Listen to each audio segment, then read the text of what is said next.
So the Capital One Duo is a super popular credit card setup right now that's made up of only 2 credit cards, unlike the 3-card trifecta setups for most other issuers. However, with the way the Capital One designed things, having less cards might actually be giving you more value here because of 7 things that I think explain why everyone out there really seems to love the Capital One Duo at the moment. But like I always say, no credit card or credit card setup is perfect. So I also want to go and touch on 3 big negatives about the setup that could make you think twice about having it. Now, first of all, the Capital One Duo is going to be made up of the Capital One VentureX and the Capital One Savor card, and you can also swap in the Venture for the VentureX here. But honestly, most people out there just choose the VentureX because it does have more features. And you can also basically fully offset the annual fee after some credits, which we'll talk about later. But the first reason why everyone really seems to love the setup right now is going to be welcome bonuses, which normally are really good. So on the VentureX, the standard welcome offer is for 75,000 Capital One miles after spending $4,000 in the first 3 months, and maybe sometimes you're going to see some special offers in this card, but honestly that 75k offer has been pretty typical over the past few years, so you don't really have to worry about shopping around for different offers like some other issuers out there make you do, like American Express for example, then for the SA card, which used to be known as the SavorOne, until Capital One rebranded it a few months ago. This card is currently offering a standard $200 cash back after spending $500 in the first 3 months. We've seen this offer sometimes go up in the past for certain limited time deals, but again, this current offer right here has been pretty consistent as well. However, what the credit card pros know about the ESA card is that the cash back you earn here with this card can be converted into more valuable miles when you have another card that earns those miles, like the VentureX. And that's really the main reason why so many people out there like to pair these 2 credit cards together. That conversion happens at a rate where $1 of cash back is going to be equal to 100 miles. So in the case of the sign-up bonus on the Capital One Savor card, $200 of cash back is going to become 20,000 miles, which you can then redeem using features on the VentureX like transfer partners, which we'll talk more about later on as well. For people that understand how to take advantage of transfer partners for travel, the 95,000 miles from just the standard sign of bonuses alone from the Capital One Duo, that should be worth at least 2 cents per mile or more. And so those bonuses can then become worth at least $1,900 towards things like flights and hotel stays. Now, in the world of credit cards, the truth is that almost anyone could be profitable in their first year with any credit card out there because of the value that you can get from sign-up bonuses. But in a good credit card strategy, you really want to think long-term as well for year 2 and beyond with these cards, just to make sure you're still going to be profitable once you factor in the continuing annual fee. And luckily here, the second reason why people out there love the Capital One Duo so much is because the annual fees are actually pretty low compared to the competition, and they're also pretty easy to offset. So the Savor card actually has no annual fee, and in my is one of the best no annual fee credit cards on the market. And then the VentureX is going to come in with an annual cost of $395 per year, which might sound like a lot at first, but when you go and compare that fee to the competition and then factor in some of the other features and benefits that it has, $395 per year isn't that bad. The Capital One VentureX currently has the cheapest annual fee in the top tier premium travel credit card space because its 2 main competitors are going to be the Amex Platinum card, which has a $6.95 annual fee, and then the Chase Sapphire Reserve card, which costs $550 per year. Now again, all those cards out there have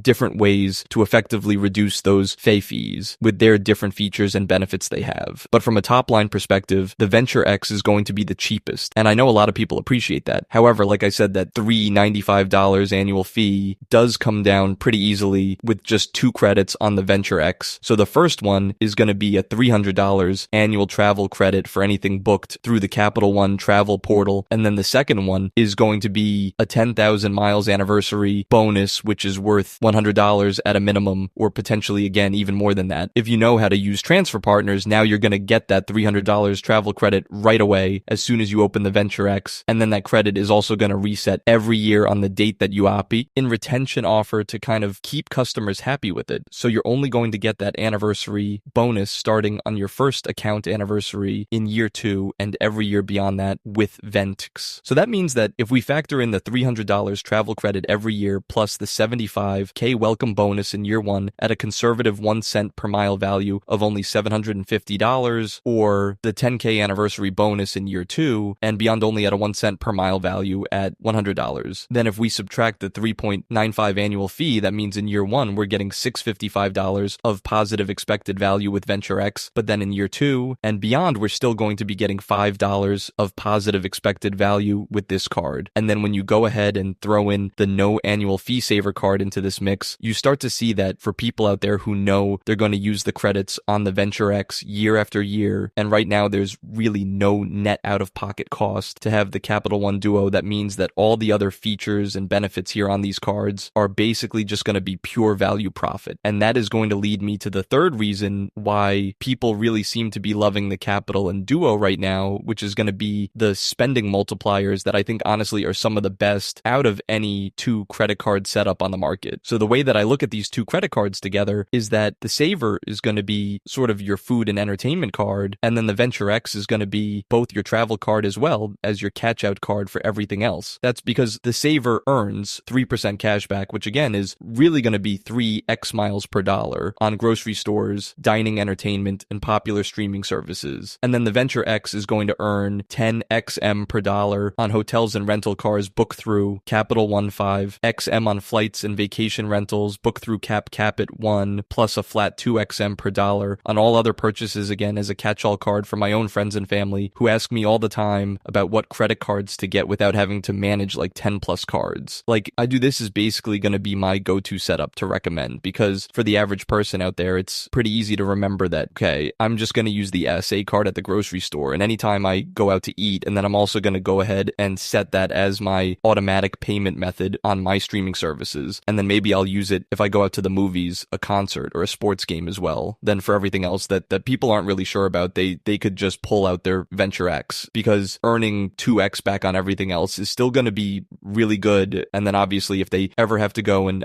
book travel and they're not redeeming miles, they could just also use the VentureX card in the Capital One portal to earn those higher multipliers on stuff like hotels or flights. Now, some people do look at the fact that you have to use the Capital One travel portal in order to get those higher multipliers as a negative in the setup. And honestly, I agree it's not really that ideal, but it is worth pointing out that Capital One does offer a few good benefits within their portal that can help you to get the best price, which most other issuers out there do not offer. For example, they offer price drop protection, where if you book a flight the Capital One recommends, and then the price of that flight drops within 10 days, you're going to get up to $50 back in travel credits for the difference. Plus, they also offer price matching, where if you find a better price for certain travel, and then you let Capital One know within 24 hours after booking, then they're also going to give you a travel credit on that for the difference. You can learn more about features like this, as well as all the other benefits on both the VentureX and the SA cards, by checking out the links we'll have down below in the description. And as always, those links are totally optional, but they are the best way to help support the free content here on this channel. So thank you to anyone who uses those links. Now, speaking of travel, that's going to lead me to the next two reasons why people love what the Capital One Duo offers, and that's going to be the fact that there's no foreign transaction fees on these two credit cards. Plus, with a VentureX right here, you're also going to get access to Capital One lounges as well as other airport lounges. So the no foreign transaction fees benefit is going to be pretty self-explanatory. Typically, you don't really find too many no annual fee credit cards out there that offer this kind of a benefit. But right here on the Save Card website, you can see there are no foreign transaction fees. That makes this a huge reason to get this card. If you're really looking for something to use on food and entertainment outside the US to earn 3x back without paying any of those extra transaction fees, and then the VentureXi, 2x back outside the US on that card as well, again, without any of those extra fees. Now, as for the airport lounge access, this is really going to be something that's one of the main reasons why people choose the VentureX over the Venture card. And that's because the VentureX allows you to get unlimited access to Capital One and Priority Pass lounges for you, and up to 2 free guests, whereas the Venture card no longer allows any free lounge access as of 2010-25. Capital One's been slowly growing its own lounges, which I think are real selling point here. If your home airport is Dallas, Fort Worth, Denver, Washington, Dallas, or even one of the airports out there where there's some upcoming lounges like JFK or Las Vegas, I've been to a few of these lounges myself, and personally I really love the look and the vibe of them, but I also love the food and the drink options you get when you're just hanging out there at the lounge. Or you can also grab and go to take with you if you don't really have that much time to hang out there before you have to catch your flight. Priority Pass is also really great to have here, and those lounges kind of vary depending on the airport, but if you're traveling internationally or through one of the busier hubs here in the US, then you're probably going to have plenty of nice options for those types of lounges as well. Then I forgot to mention this earlier, but for getting into the airport, the VentureX is also going to come with a credit that basically covers the cost of global entry or TSA pre-check, if you don't already have that. Now, going along with benefits like all that, for reason number 6, why people really seem to love this 2-card Capital One setup. Right now, I want to quickly mention all the extra benefits you get here as well. So in the Capital One Duo, the Savor card isn't really going to be able to offer too much else on top of what the VentureX offers. And that's mostly because, again, there is no annual fee here on this card, so they can't really pack too much else into it without making the card unprofitable. But over on the VentureX, that's where you're going to start to see some other cool, less talked about things like Hertz President Circle status, which I have myself, and I love using for renting cars. And then you've also got primary auto rental coverage cell phone protection of up to $800, as well as the ability to add up to 4 free additional card holders. Those authorized user cards get a lot of similar benefits, including airport lounge access, which is why my wife has a VentureX and our 2-player credit card setup, and then she just added me as an additional card holder. So now either one of us can go ahead and visit these airport lounges, whether we're traveling together or just traveling solo. The VentureX is also a Visa Infinite card, which basically just means that it's going to have some really great additional travel protections that you can go ahead and look into yourself if you want more detail. But that's going to include benefits like trip cancellation and interruption protection, trip delay, reimbursement, and more. And if you want the full details on all that the VentureX offers, then you can go ahead and check out my full review that I did in a separate video that I'll link to down below. Now that's going to lead me to reason number 7 why the Capital One Duo is so popular right now. And for this, I had to mention the access to the transfer partners that you get here because of the VentureX. And even though Capital One's transfer partners maybe aren't quite as good as Chase Built or AMX, I still do think there's a lot of value to unlock here. So if we take a look at my transfer partner guide, we could see that in Star Alliance Capital One is going to give us accesses to partners like Air Canada, Anka Singapore and Turkish. With One World Alliance, we've got airlines like British Airways and Cathay Pacific. And then with SkyTeam, we've got Virgin along with Air France and KM in their combined Flying Blue program. There's also a few hotel partners like Wyndham Choice Privileges and AEE, which do have some deals from time to time, kind of depending on the situation. And if you want to go ahead and download that full transfer partner guide and also get signed up for my free weekly newsletter where we just go over a bunch of examples on how to redeem points and other credit card news and stuff like that, then I'll go ahead and leave a link down below where you can check that out as well. Now, with all that said about the transfer partners, that's going to lead me right into the first big negative that you got to consider here when thinking about running a Capital One Duo setup as part of your overall credit card strategy. And that's going to be the fact that those hotel partners that I just mentioned there, they're definitely not going to be as good as what you'll find with other points currencies. I'm not saying they're totally unusable as hotel transfer partners because I have gone over some examples in the past of how to use win points, but you do have to kind of go out and search a bit harder to find those deals where it actually makes sense to transfer. What you don't see here are programs like Hilton, Marriott, or the best hotel program, in my opinion, which is World of Hyatt. So just be aware that it's really easy to earn miles in this 2-card Capital One Duo setup from the sign-up bonuses, the anniversary bonuses, and the spending multipliers. But if you're someone out there who kind of prefers to redeem for hotel stays, then you might not find as much consistent value here as you would in other programs, and you could be better off transferring to airline programs instead. So just make sure you're prepared for that. Then for the second big negative here, I think it's really important to mention this because I've actually experienced this from Capital One credit cards myself. And that's going to be the fact that compared to other issuers, Capital One can be relatively tough on approvals. Now, this negative is really going to be a year mileage, may vary type of thing, but it does seem like Capital One really doesn't like to approve people out there who kind of have a lot of credit cards showing up on the credit reports like me. And that's probably because they just prefer to serve customers who are going to likely only use their credit cards as their primary spending cards. I've shown this letter that I've got from my own denials in previous videos, but when I applied twice for the VentureX back in 2023 over the span of about 8 months, I got denied twice for that card because of having too many revolving accounts. And honestly, that was super frustrating because otherwise my credit score was in the 800s. My advice here is to try to get the Capital One Duo earlier on in your credit card journey if you can, because that might give you the best chance of getting improved based on previous data points we've seen. And if you're later on in the credit card game, then just be aware of this, because I've got plenty of other comments in the past of people who are in similar situations to me who also got denied. But again, like I said, your mileage may vary. Then for the third big negative to be aware of here with the Capital One Duo. This one is going to have more to do with VentureX, but honestly, I'm not a huge fan of the fact that you do have to always go through the Capital One travel portal in order to get those higher spending multipliers of 10x or 5x when booking travel on that card. I know I said before that the price drop and the price matching features available within Capital One Travel are kind of good to have compared to other issuers who do not offer that kind of stuff. But I still do prefer to shop around for the best deals outside those portals, especially if I have status with a hotel. A lot of times hotel status will not be honored if you book through a third-party site like Capital One Travel. So that definitely is something that I try to keep in mind if I need to book a stay for Hyatt or something like that, because I have globalist status, so that gives me free breakfast upgrades, and late checkout airline status can still work sometimes for third-party bookings if you're able to enter in your frequent flyer number for certain programs. But honestly, the main point here is that you should really always do your homework whenever you book any type of travel, whether that's through a travel portal or directly with something like hotel or an airline. Even though you're able to earn those higher multipliers on the VentureX when you go through Capital One, you just want to go out there and think about all the different benefits that you might be giving up or that you might be getting by going through that portal. But if you do happen to find a really good deal, then again, the 10x and the 5x multipliers can still be really rewarding features for earning a lot of miles now, once you got all those Capital One miles saved up in your account. The next step you want to take here is to start redeeming those miles, so that way they're not losing too much value by just sitting there in your account for years and years. But in order to use those miles, you also have to make sure you understand both the right and the wrong ways for doing that. I made a whole video going over how to redeem Capital One miles for max value, so I highly recommend you go ahead and check out that video next by clicking over here on the screen. But as always, thanks so much for watching, and I'll see you in the next one.